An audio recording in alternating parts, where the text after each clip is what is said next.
কাতার অনেক জায়গায় ইনভেস্ট করছে, বাংলাদেশকে তারা সিরিয়াস লোকেশন হিসাবে দেখছে।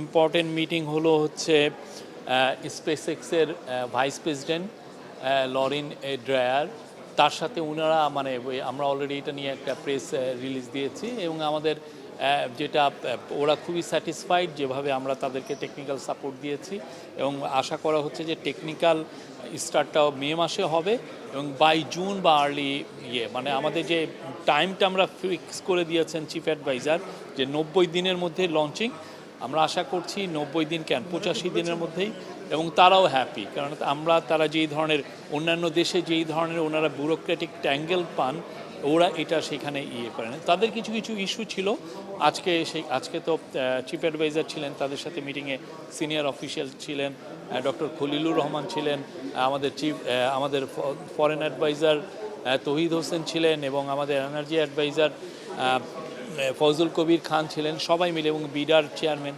সবাই মিলে আমরা তাদের যে ইস্যুগুলো সেগুলো এটা এমন কিছু না। তা আমরা আশা করছি বাই জুনের শেষের দিকে এটা মেতে এটা টেকনিক্যাল লঞ্চ হবে, তারপরে এটা জুনের শেষে আশা করছি যে এটা পুরোপুরি কমার্শিয়াল লঞ্চ হবে। আর এরপরে যেটা হলো যে আমরা সরাসরি চলে গেলাম, উনি ইউরো নিউজকে একটা সাক্ষাৎকার দিয়েছেন, সেখানে আরেকটা হচ্ছে যে কিং চার্লস ফাউন্ডেশনের যিনি চিফ তিনিও আসছিলেন, তো ওইটা নিয়েও তাদের সাথে অনেক বিষয়ে আলাপ হলো। আপনি জানেন কিং চার্লস প্রফেসর ইউনুসের খুব বড় অ্যাডমিরার এবং তার সাথে ওনার অনেকবার ইন্টারাকশন হয়েছে।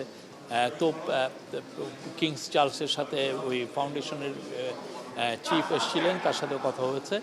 এরপরে আমরা চলে গেলাম হচ্ছে কাতারের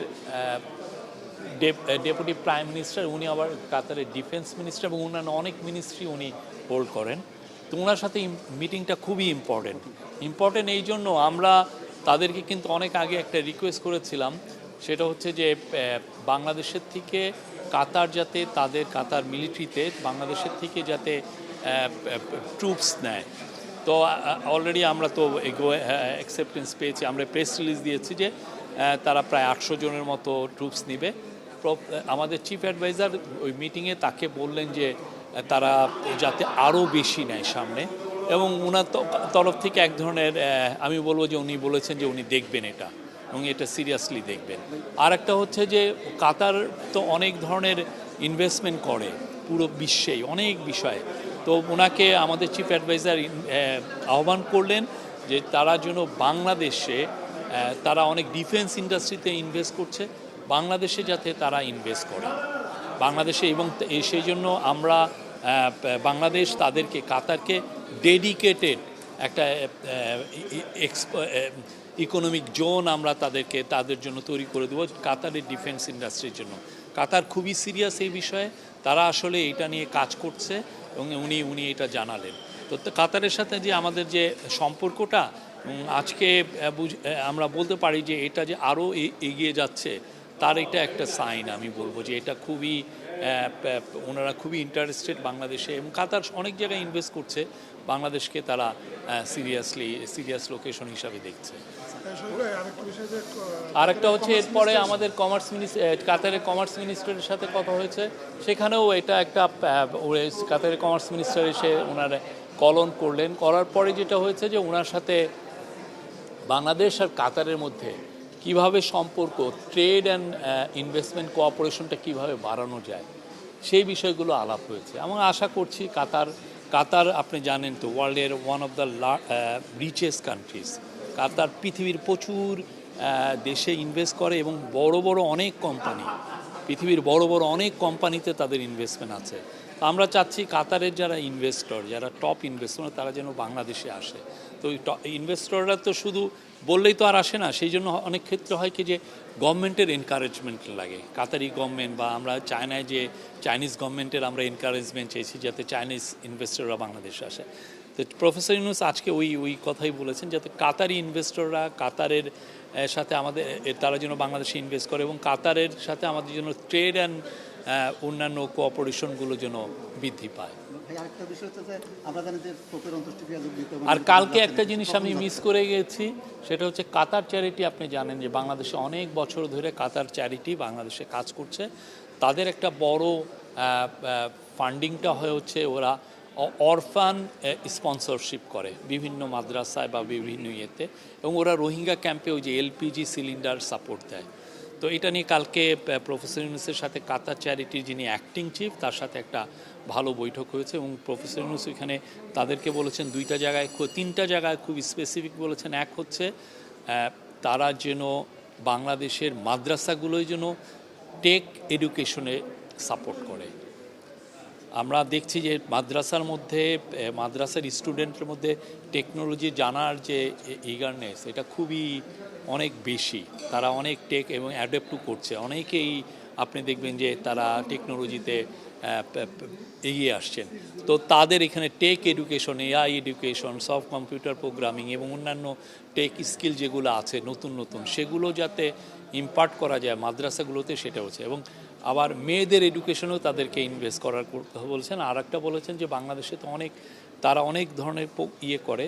বাংলাদেশের যে কোনো মাইক্রো ফিন্যান্স প্রতিষ্ঠান যেটা প্রাইভেট, তাদের সাথে কোলাবোরেট করতে পারে যদি তারা বৃহত্তর স্কেলে মানুষের সাথে পোভার্টি ইরাডিকেশনে সাহায্য করতে চায়। তো আমাদের সাথে যে দলটা এসছে তাদের বেশিরভাগ মেম্বারই দেশে ফিরে যাবেন। আর ওনার সাথে খুবই ছোট একটা দল, 10 জনের মতো, তারা এই পোপের ফুনারালে অ্যাটেন্ড করার জন্য যাবেন। এটা খুবই একটা দল। সেটা আমরা আশা করছি যে আমরা শুক্রবার সকালে বা দুপুরের দিকে যাব, এবং শনিবার তো ফুনারাল, আমরা শনিবার অ্যাটেন্ড করে ওই শনিবারই রাত্রে ফিরবো বা রোববার সকালে ফিরবো। না, এটা ওইখানে উনি পুরোপুরি ওখানে যাচ্ছেন। দেখেন পোপ ওনাকে সম্মান করেন। ওনার সাথে পোপ পুরো রোমে উনি 30 ক্লাব ইনিশিয়েটিভ লঞ্চ করেছেন পোপ তার দ্বারা ইন্সপায়ার্ড হয়ে। তো এই কাজগুলো পোপের সাথে এবং পোপকে উনি একবার একটা লেটার লিখেছিলেন, পুরোটা যেটা ভ্যাটিকানের যে পত্রিকা, ওইখানে পুরো লেটারটা ফ্রন্ট পেজে ছাপিয়ে দেওয়া হয়েছিল। ওনার সাথে যে একটা সম্পর্ক, সেটার জন্য উনি ওনার ফ্রেন্ডকে একটা ট্রিবিউট জানাতে, তাকে সম্মান জানাতে উনি ওইখানে যাচ্ছেন। এখানে অন্য কোনো নাই, ওইখানে একটাই ওনাকে। আর পোপ তো আপনি জানেন উনি ক্যাথলিকদের প্রধান। উনি মারা যাওয়ার পরে দেখেন সমস্ত ধর্মের মানুষ তার মৃত্যুতে শোক জানিয়েছেন। উনি মানুষের যারা মার্জিনালাইজ পিপলের ভয়েস ছিলেন উনি। তো এই জন্য বাংলাদেশে আসছিলেন 2017 সালে, আপনাদের মনে আছে উনি রোহিঙ্গাদের জন্য কত বড় একটা বিশাল ওদের হয়ে ডাক দিয়েছিলেন যে ওদের পাশে যেন পৃথিবী দাঁড়ায়, এই কথা বলেছিলেন। তো এটা তো ওনার যে অ্যাপিল, ওনার যে পুরো পৃথিবীতে ওনার যে স্ট্যাটাস, সেই জন্য। প্লাস প্রফেসর ইউনুসের সাথে ওনার একটা পার্সোনাল সম্পর্ক আছে।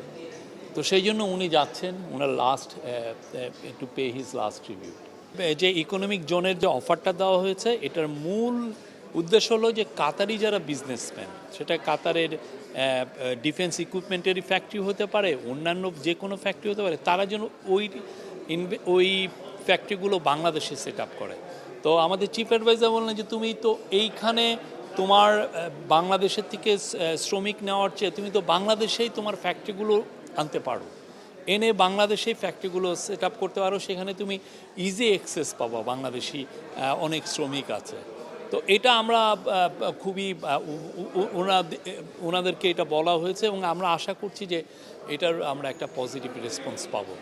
এই জায়গায় প্রফেসর ইউনুস যেখানেই যাচ্ছেন সব জায়গায় কিন্তু ওনার একটাই মেসেজ, যে বাংলাদেশকে উনি ম্যানুফ্যাকচারিং অ্যান্ড ইকোনমিক হাব করবেন। এটা যে ধরনের ইন্ডাস্ট্রি হোক, সেটা ডিফেন্স রিলেটেড হোক, low cost labour intensive factory হোক, যে কোনো হোক, সেটার জন্য বাংলাদেশ এখন রেডি।